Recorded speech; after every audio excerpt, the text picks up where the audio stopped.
I called home to my dad, and I said, Dad, I want to come home. It's not working. He goes, you signed up for 3 months. You're not coming home. See you later. Bye. Who is Mike Pappas?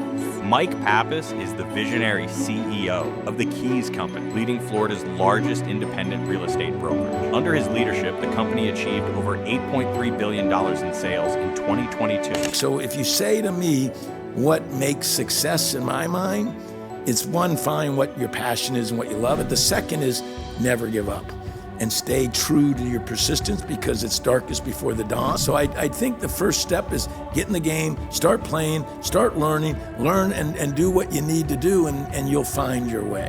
But it's not a direct line, it's pivots along the way that'll lead you there. What's going on, friends? Thank you so much for tuning in for another great episode of Tom Talk Success, where we bring you a lot of different entrepreneurs, business people, successful people, and really just people that want to level up. And today I have a pleasure to have Mike Pappas. He's one of the biggest investors, real estate people in the country. In the brokerage business. In the brokerage business, one of the largest independent brokerage business in the country. Mike, pleasure having you on. Great to be here, Tom. Thank you for having me. How are you doing today? I'm doing great. I just was talking to my daughter, who's the president of our company, our previous president, all our grandkids. I got 10 grandkids. They're all coming for the holiday. What a big family. So we're blessed. I feel this thing that I was talking to my grandma the other day, and she said, Tom, family is everything. Amen.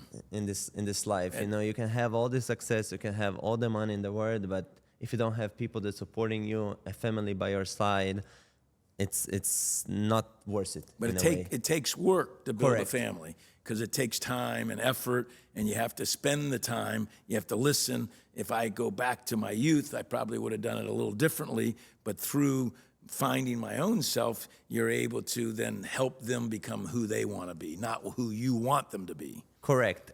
And so I want to ask you, how would you find family? Like how do you manage to have a super successful business and a successful family? Yeah. How do you manage that? Yeah, it's interesting, because I'm a son of the broker. My father was the owner of the company, and then there was a man named Ken Kais. We're a 99-year-old company here in South Florida. He made me write down my lifetime goals when I was in my 20s. And he said, what do you really want to accomplish? And when I did that, I said, I want to have my kids around. I want to be with my grandkids. And then he says, now you got to back it down to spending the time and the focus to be able to accomplish that. And we do have that. We get together with them. We go on trips. They come to our lake house. I mean, and my 5 kids seem to like each other better than ourselves. But it's taking your goal and effort and being as intentional about your family as you are about your work. Wow. And so when you started your career, obviously now it's a different stage, but when you started your career, was that also a big focus for you, or you were mostly focused on building the business? Yeah, I think my kids, I just said this to my daughter. I went to all of my kids' activities. I had 5 children within 7.5 years. We weren't. Somebody said, "Are you a good Catholic?" I said, "No, we're just dumb Presbyterians." So they're now 41 to 33 or so. But I would go to their sporting events. I would show up. And my son, who was the one boy out of the 4 girls, I said to him later on, hey, I was there always when you were at the sports games and everything else. He goes, yeah, but you were on your phone. So even though you were present, if you weren't actively listening and paying attention, they felt like maybe you weren't really focused. Wow. So I thought I was there, but probably needed to be a little bit more engaged than I was at the time. So I have this kind of always discussion with adults, would they take their time to really focus on their family, or especially in the beginning stages, or would they take that time to focus all in on their business? Well, what are your take on that? I always said everybody says, what's your hobby? I do run. I've run marathons. I've climbed some mountains and done, but basically my hobby was my work. So I felt like I worked a full day and then you worked at night, because you loved it, worked Saturdays. And we did because of the Sabbath, we did take off Sunday, which I thought was a gift from God, because I probably would have worked on that if I hadn't. So I think it gave me a little bit of a rest. But I think once you have that focus of kids, give you a sense. My wife on Saturday morning, I said, hey, I was going to go play golf with some people, and she goes, no way, you got the kids. You know, you haven't had them all week. So I would bring them to work, I would bring them down, but that became your hobby because you had to focus. And so I think at the end of the day, where you spend your time is where you spend your love and your heart. So I actually enjoy my grandkids. I enjoy my kids. I get a thrill out of them. Some people don't necessarily, so you have to and see them grow, but it isn't easy. I mean, they're definitely fight you. There's conflict. There's definitely problems. There's definitely crisis. But I do think, like Pat Riley said, our basketball, the Heat coach said, through a crisis, a man finds himself. So we want to protect our kids so that they don't have hurts. What's really is you need to be there when they do have their hurts. And then you need to find your own peace, because what you're trying to do is control them necessarily rather than freeing them from you so that they can grow themselves. Love it. So when you started your career, I want to kind of go back to that time. Okay. How you were able to start it? So you were a director of sales, right? Yeah, If no, I'm I not actually mistaken. started, so my If you can father share with owned the us. company with another man, Fred Smith. It's two owners of the company at the time. When I was in college, he asked me, do you want to get in? And there was a first acquisitions going across the country. Coldwell Banker was buying up. It went public in 68. I graduated in college in 80. And he came to me and he said, do you want to get in the business? And I said, yes. And I had always I'd sold books door to door before college. I went out to Wichita Falls. I sold, stuff at school. So I always It's had always started with that, right? Yeah, Like and we worked as young. I mowed lawns. I mean, we were working. My dad made you work. I mean, in fact, my baby daughter that graduated with a teaching degree and got her master's, and she got out of college and went to Boston College, and she graduated and got a degree, and she was the last one. I said, well, it's great to see all 5 kids got jobs and you guys are all working. And she goes, did we have a choice? So my point is, that's what I must have been taught. You got to go to work and you got to do it. So he made me start as a salesperson. So I started in our Fort Lauderdale office because I wanted to get away, and I went and knocked on doors and sold real estate for a few years, and then became a manager and then moved up. And what I look back on with my father, he had basically was going through a midlife crisis himself in the 80s, and he wanted to get out, and he was pushing me faster than I could handle, so I was getting more responsibility than I really knew what to do with. So it's almost like throwing a baby into the water and teaching him to swim. So I just kind of had to figure it out along the way through a lot of exercise. It was more failure, success, learning than it was anything else. So that's an interesting story. And I want to ask you, so there's a lot of parents out there, right, that, like you said, sometimes you're trying to work smart, but it seems like for your parents or, your loved ones, that it doesn't do a lot necessarily. Right. And so a lot of people deal with that, right? Right. Like that, No, marriage is the hardest thing you're ever going to do in your life. Exactly. And sometimes, either it's your partner or your parents or your family, they like kind of give up on you because they don't see the results right away. So they'll tell you like, oh, maybe you should, think about a different job, or maybe try to go to a different industry. And I feel like there's so many people in that position. What would you tell them? Well, maybe it was our generation and your generation is a little different. We didn't have a choice. I was selling books. I went and to give you a little sense, and I probably should even pull it out here. But this is kind of what you're saying. My dad, I was knocking on doors, and I was 17 years old, graduated from high school, went to a little Christian school down in Miami, Westminster Christian School, was a good little athlete, was going to Wake Forest. And in between that summer, I signed up to go sell books door to door. Didn't have a car. They've landed you in Wichita Falls, Texas. You had a little box, and you knocked on doors, and you sold the summer, and then you delivered the books at the end of the summer, and you got paid, and you took a deposit. And that was the business. Wow. It's called Southwestern Book Companies. And so my first day I was there, I was knocking on the doors, and I didn't get in. And the second day, I'm 17 years old, really never been away from Miami at the time, knocking on the doors, didn't get in. I go, and I jumped over a fence, sat on my little box, and I cried. And I just said, this sucks. I mean, this is like terrible. This is not like what I was used to. And I said, I'm going to go call tonight. I was living over a little apartment over a little old lady's house that we had found with a couple other guys that were selling books. And I called home to my dad.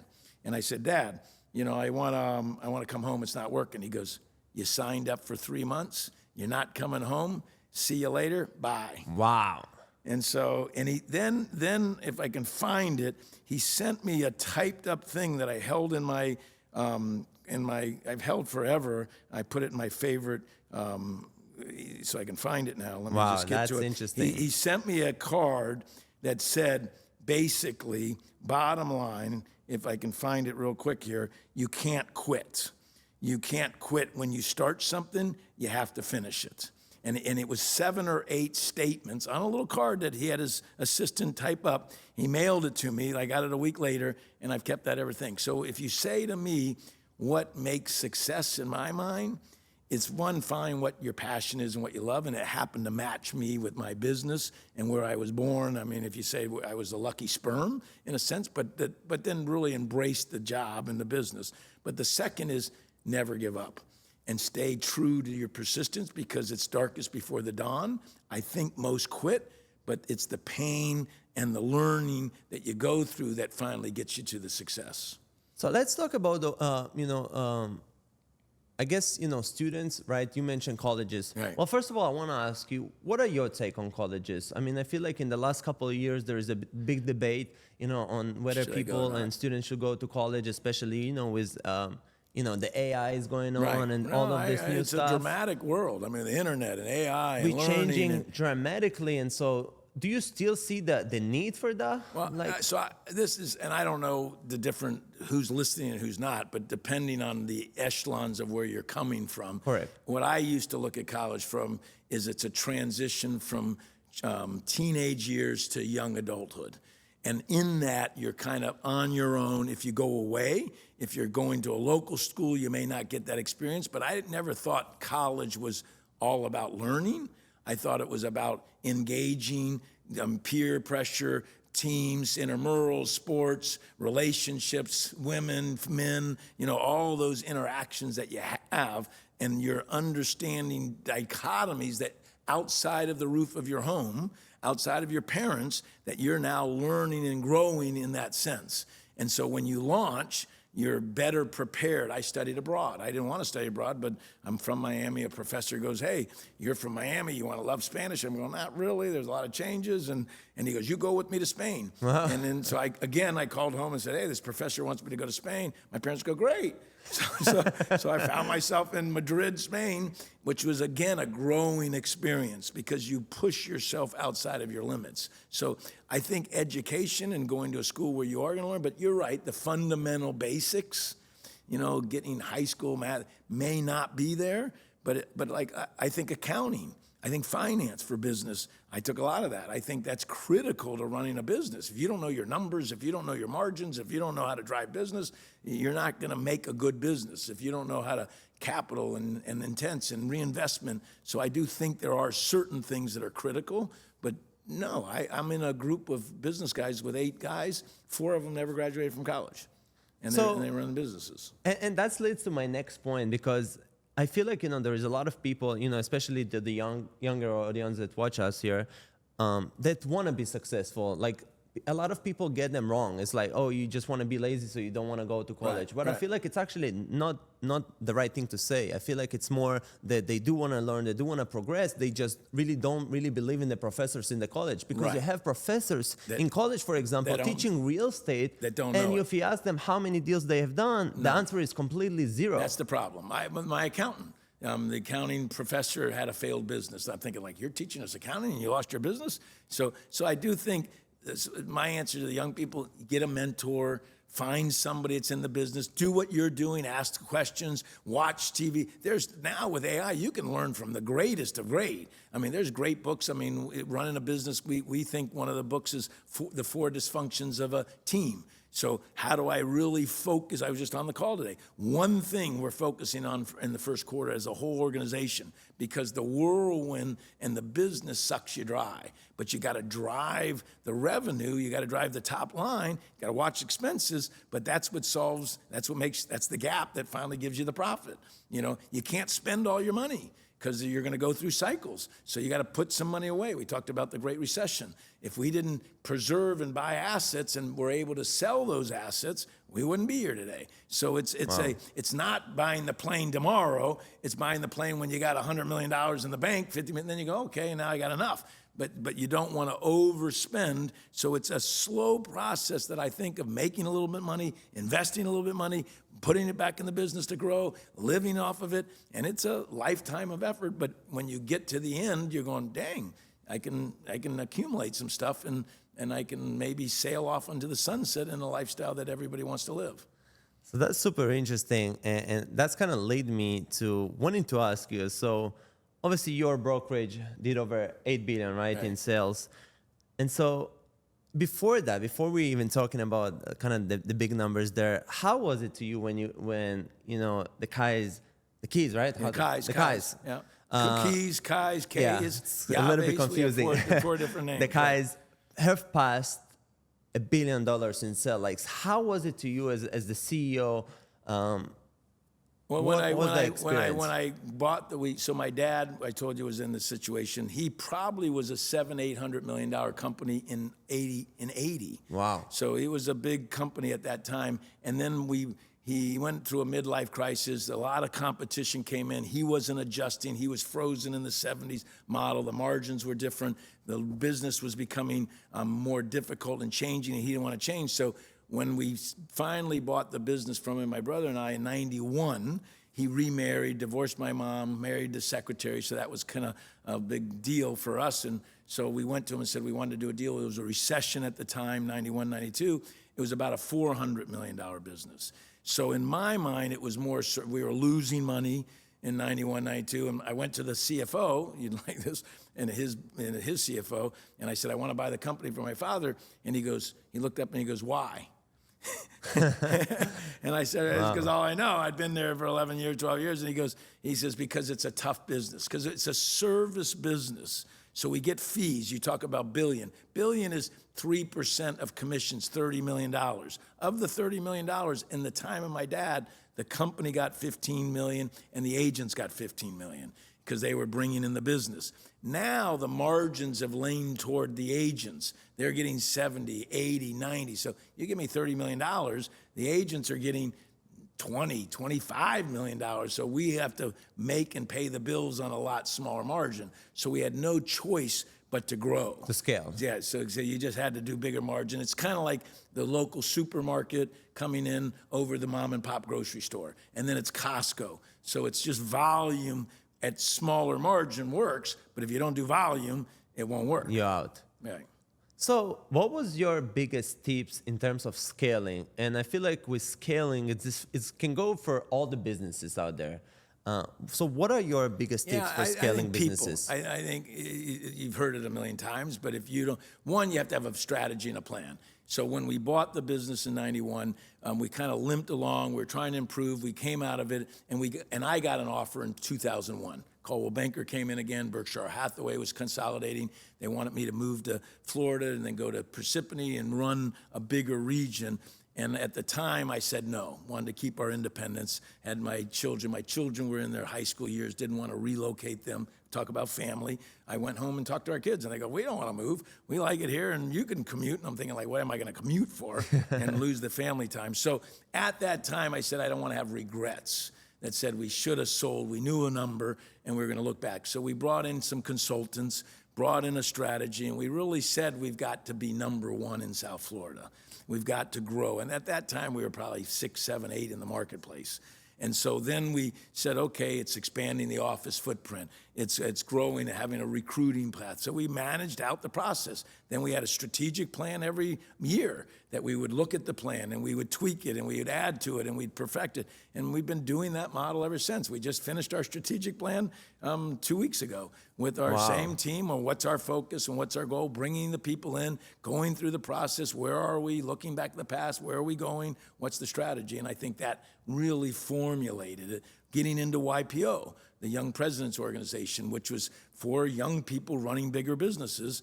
And that peer group gave me tremendous knowledge and tremendous access to other industries, seeing their success and their failures and saying, okay, I better not do that. And so you can learn from others. So I think a lifelong level of learning, reading books. I mean, we talked about the 4 disciplines of execution, the other 5 dysfunctions of a team.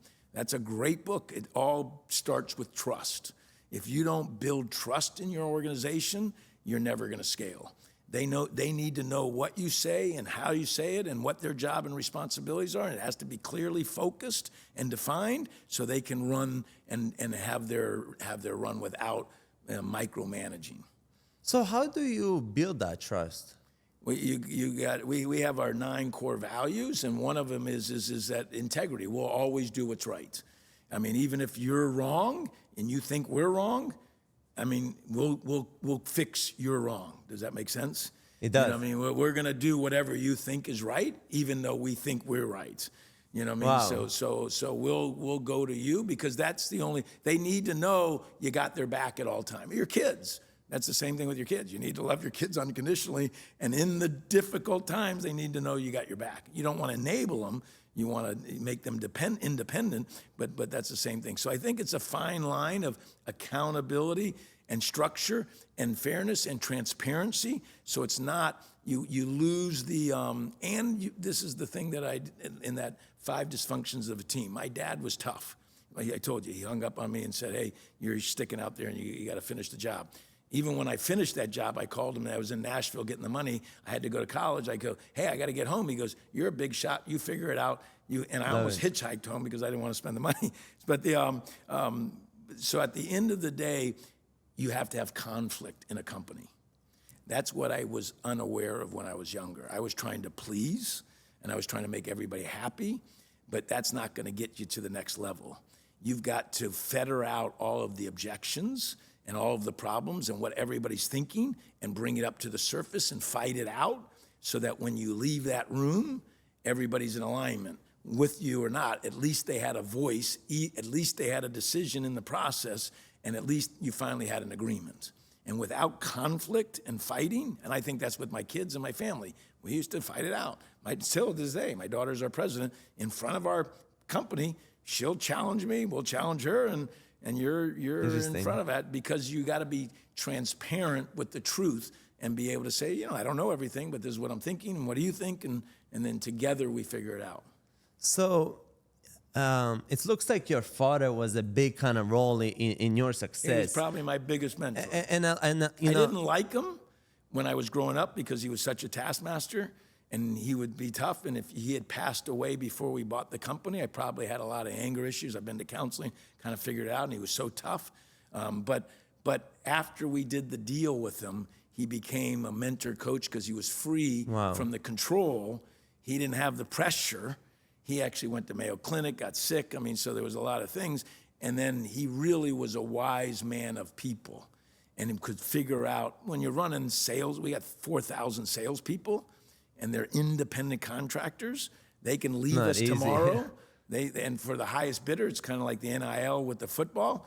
Somebody's going to pay them more. So you're really working for them, but have to understand their psyche. And they're strong people. And their stuff doesn't stink, and they want you to be at their level performing for them. So we're kind of an upside-down pyramid where we're working for them, correct, where they're in turn benefiting from us. Wow. And so there is this big discussion, of, more for the parents out there that really asking themselves, like, do I need to play kind of like your father played with you, like play tough, play strong, like don't let your kids give up? Or, there's the other parents who like, you know what, here, take the money, take the check. What do you think about that? I don't, my middle daughter blew out of college, had a difficult time, went through therapy and now is clean for 13 years. So if you understand that. And so when she was in junior high, she basically was not confident as a kid. And I was interviewing the superintendent for the school.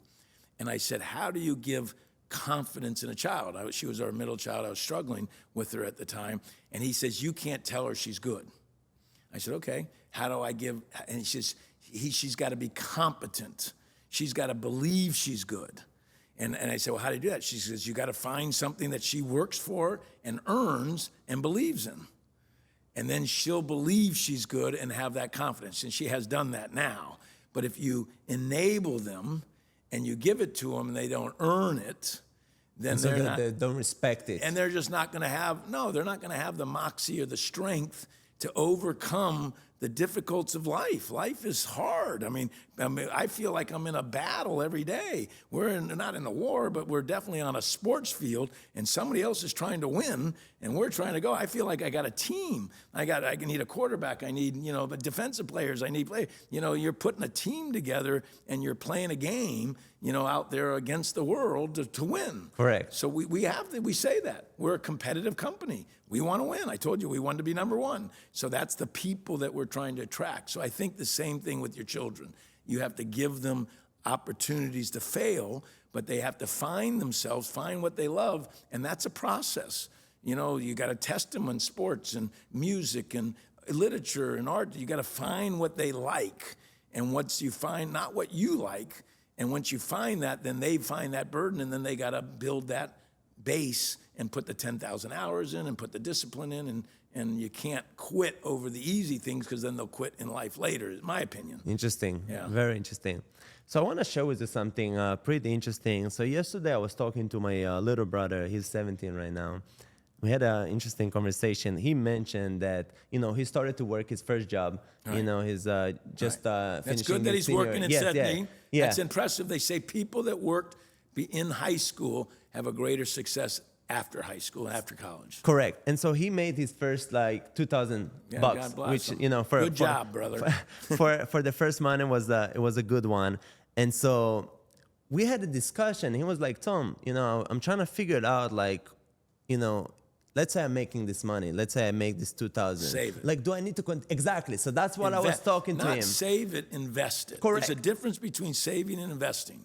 So you may want to, you can put savings in this bank account and just get a CD rate, or you can put it in the stock market, or you can put it in EFTs, or you can do something else, crypto, whatever you want to do. I'm not saying that's all right. Correct. But it's where that's going to grow in value. Correct. Where savings doesn't grow in value. So assets grow, savings don't grow. Correct. And I agree with you 100% because, obviously coming from the financial background, I told him the same thing. But he said, well, Tom, I want to get a feeling actually of what those money can do for me. Like he was actually thinking, all right, let's say I'm going to work for a couple of months. You need to reward yourself. Exactly. So we had this debate because I told him, no, don't reward yourself right now. You didn't made like anything yet. But you could but go, you also, what percentage of that 2,000 do you think he should reward himself? 10%? I told him 20. Yeah, perfect. 20, 30. Good job. I mean, that's a good. But he said, I'd rather just maybe go all in. And I said, that's not going to work. Exactly. And there are savers and there are spenders. So, you usually marry your opposite. So I figured I had to out-earn my family. I mean, a little bit with 5 kids and everything else and my wife. But so I do think there is an intense, whereas I was a saver. So I mowed lawns in 7th grade, 8th grade. I had $250. I went down to my dad. He has a CFO. I said, what do I do with it? He goes, put it in Loomis Mutual Funds. I put it in there, and he said, it'll be worth, $20,000, $30,000 when you're old.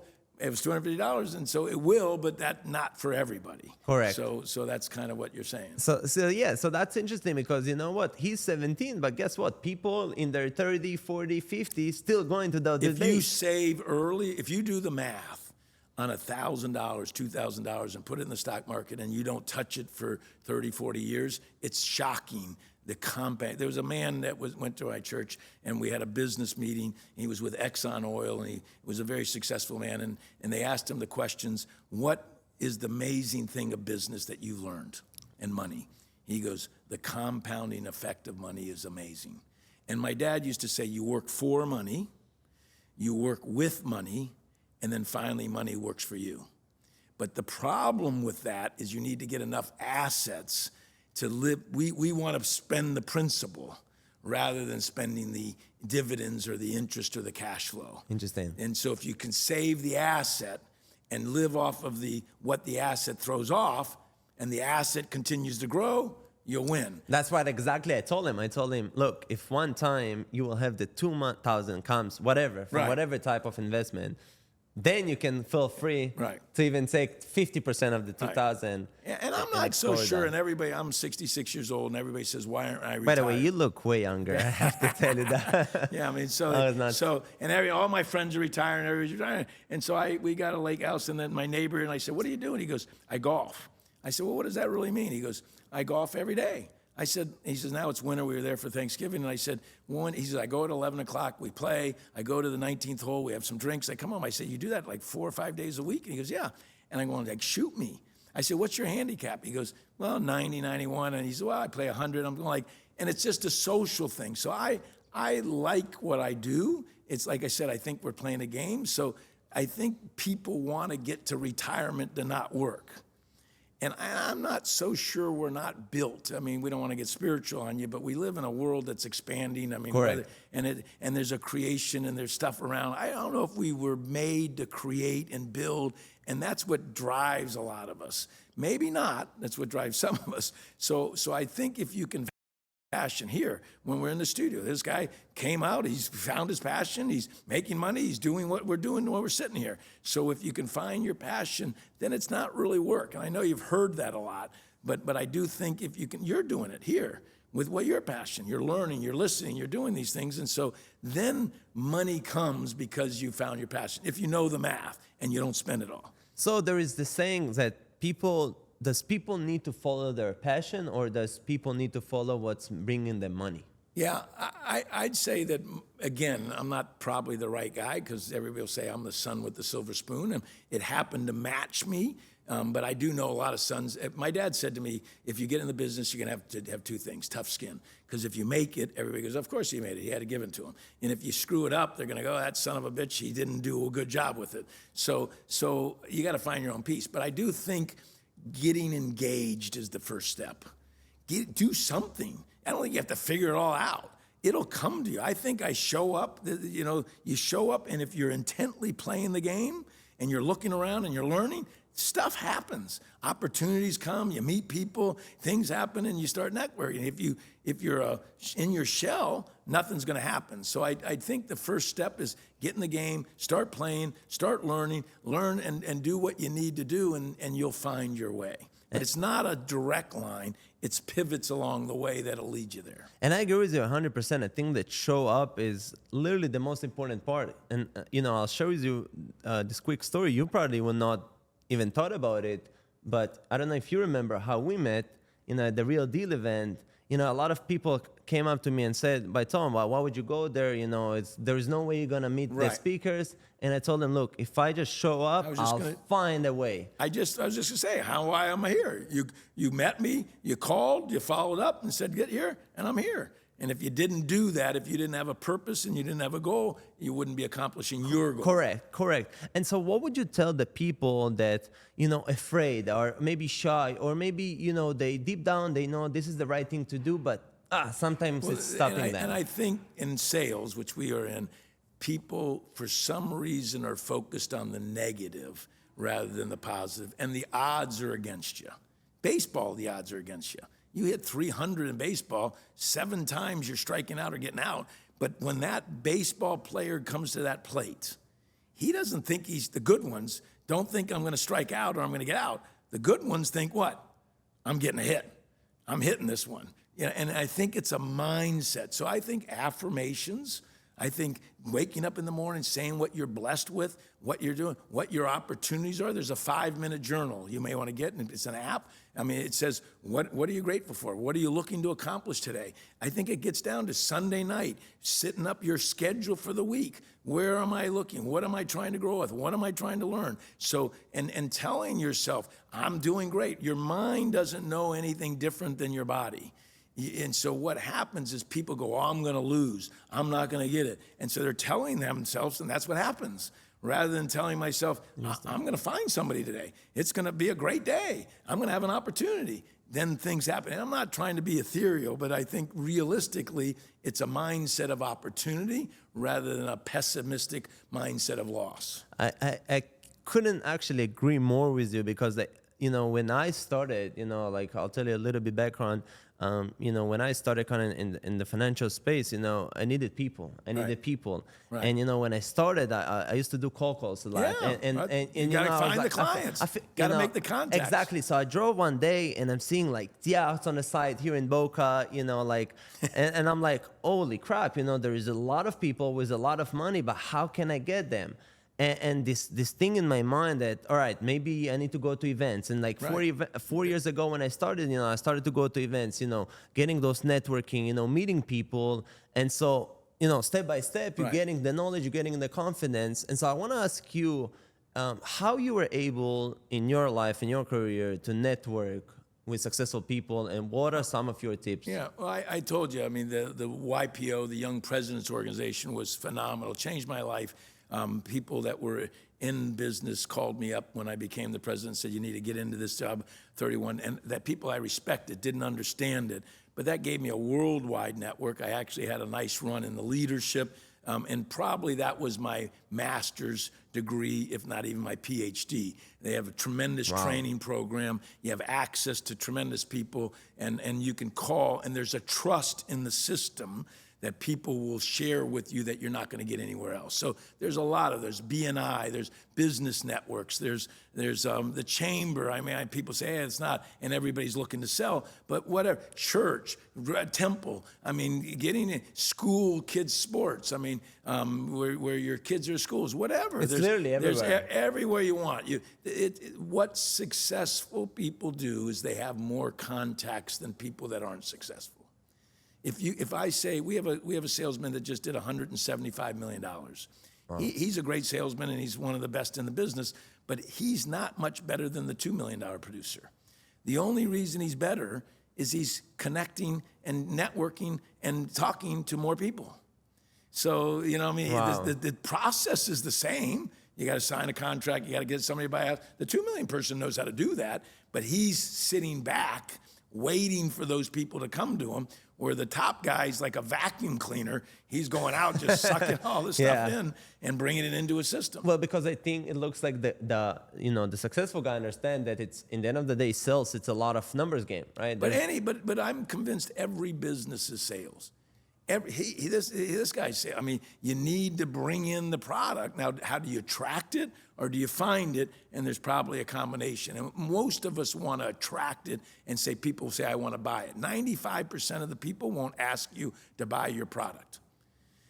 You've got to find them and do business with them and connect. So again, you got to have the strategy, you have to have the model, and then you have to go after the business. When I was coming up in the 80s, my dad we were fading. We lost 50% of the revenue in my 80s as I was growing. So it was defense. We were cutting. I told my dad we needed to get fax machines. He goes, we don't need fax machines. Tell him to go knock on the door. That was the new way of getting contracts and everything else. So I finally charged, he goes, you figure out a way. I charged $5 for every contract that the agent did so I could pay for the fax machines. So you come up with solutions. But my point being is there was a man, Alan Tate, out of Charlotte, since he's passed away, had a big firm. He goes, Mike, you'll never make it on defense. Every time I see you, you say, how much is the cost? I got to cut, I got to do that, because that was my mindset. He says, you only win on offense. That's so interesting. And that's giving me to kind of what, I'll tell you this, when we spoke about the events and, you mentioned, the BNI, all those stuff. And I'm sure a lot of people will want to go to the stuff and they'll see the price. They'll be like, well, why would I pay, $1,000, $2,000, $3,000 for an event? But to me, that's a small thinking, because you should go and think, all right, I can pay $3,000, $4,000, $5,000, but I can get maybe $100,000 if I close a deal. I think it goes back to, you have a vision for you, what you're trying to accomplish in a plan. And so it's not for everybody, but I think go back to my dad, what do you want to accomplish at the end of your life? I had a goal down of a monetary goal. I said, and may get there, I mean, which seemed like a huge number at the time, but 40, 50 years of staying the course, working the game, continue to do it. We talked about compounding effect of money. It does work once you get some assets and then they can pay for it. But it doesn't work early because it seems so far away. But I think it is critical. So I would say to your listeners, and maybe they don't have a vision. So, and working for somebody isn't necessarily bad, but can I live below my means, and can I invest and do something else. I mean, that if you're trying to accumulate wealth, and I don't think accumulation of wealth is really the key. I think living a purposeful life is really the key, and hopefully you can value your family, take care of your family, and at the end of the day, that really is all that matters. Wow. And so, kind of before we wrap it up here soon, I want to ask you, how do you deal with rejections in your life, whether it's from clients, whether it's from partners? Yeah. Like how to deal with rejections? I guess where I've justified it, and it does hurt, and you do feel like they're rejecting you. What I've learned is they're not rejecting you. They don't care about you. They're not even thinking about you. They got their problems. They got their kids. They got their business. They got their stress. Whatever they're doing, you're coming in. And so if your product or your whatever your interest is or your service isn't acceptable to them now, it's just they don't need it now. They're not saying no to you. They just don't need what you have now. So you've just got to find those people that need you. And that's the game you're playing. So it's like bingo. It's like, it's a chess. I mean, it's, okay, where are the people that need my services? Wow. And I got to find those people that need my services, and then it's a fun game because then they really need you. We don't sell or buy a home for anybody. They're going through divorce. They're going through, distress. They got the move because of a job. Their kids are raised. They're downsizing. Their life is making the decision. We're facilitating that process. But if you're happy, my wife won't move. She won't move. She's not going to sell with anybody. She loves her house. She thinks the kids are coming back. They're all gone, and we should have sold. So you can knock on her door as long as you want. You're not going to get her to sell. Wow. So she's not rejecting you from the sales. She's just happy where she is. So why is it that a lot of salespeople take it personally? I'll tell you this, I'm not going to lie. I sometimes take it personally. But they don't have. Why is that? They're not worried about you, and because we have an ego. That's what makes us work. If you're a salesperson, you got an ego, you want to win, you're competitive, you don't want to fail. I fear failure more than I enjoy success. So and I don't know if maybe I need to go to the shrink some more and everything else, but I'm scared of failing.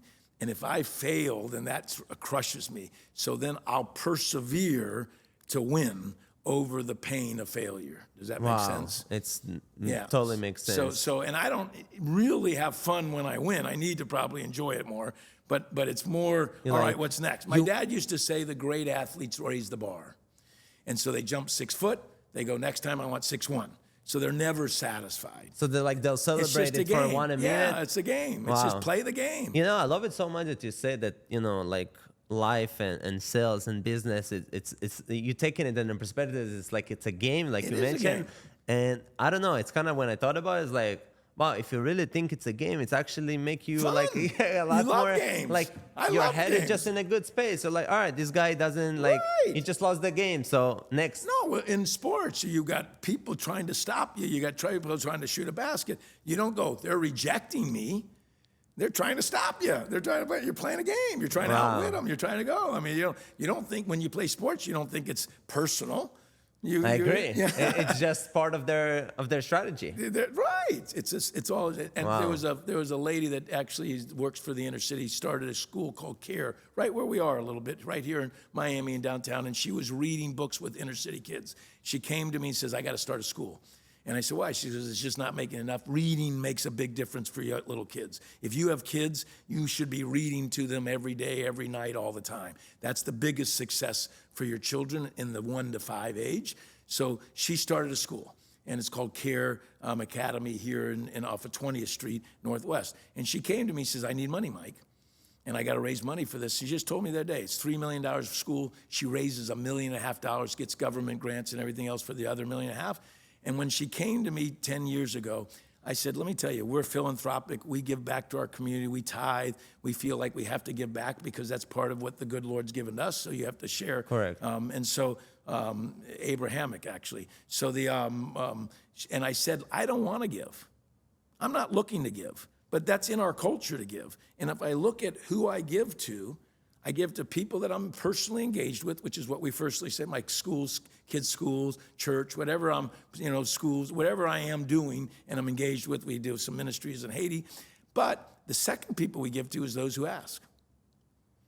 If you don't ask, I ain't giving. And she says, that's emboldened me. She's got 10, 15, 30 donors. She's got a wall of donors. He goes, ask. Because there's people there that will give, but if they don't know your story, so it's not about the 9 that say no, it's about the one that you connect with and say, hey, we've connected, isn't this great?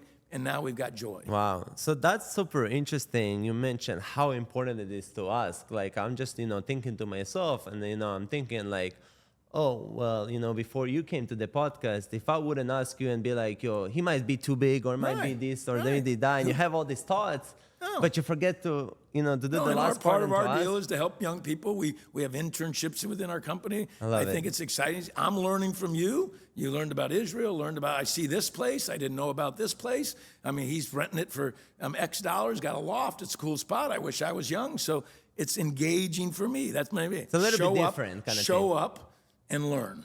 Love it. And so if somebody, so my schedule is intense. There's not a lot of free time, but that's what makes you productive. So you plan it out and you get it here. I'm going to a lunch. I'm going to another meeting. I mean, so it's a full day. So, but I think that's how you accomplish.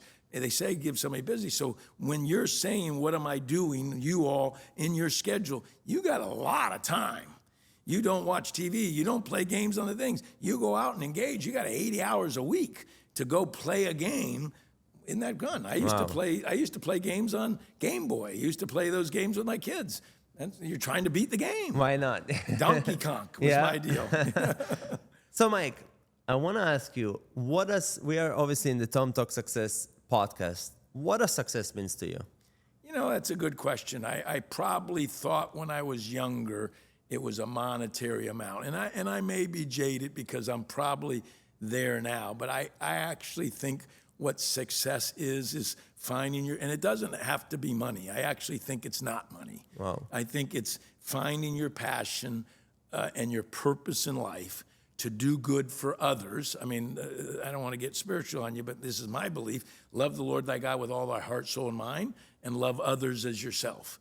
If you do that, then the life is pretty fun. You know what I mean? So find your purpose, find your passion, and then I think show up and give the best you got every day. The founder of our company said, give the best to the world, and the best will come back to you.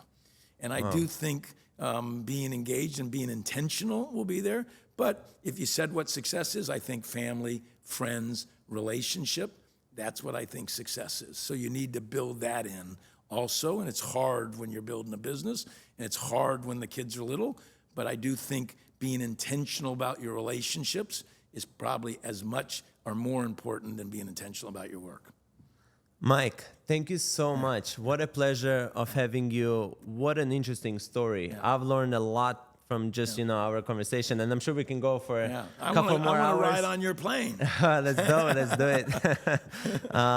And for you guys, if you learned something new today, and if you want to share it with more people, if you can just subscribe and click the link and put in the comments, what do you think about this podcast?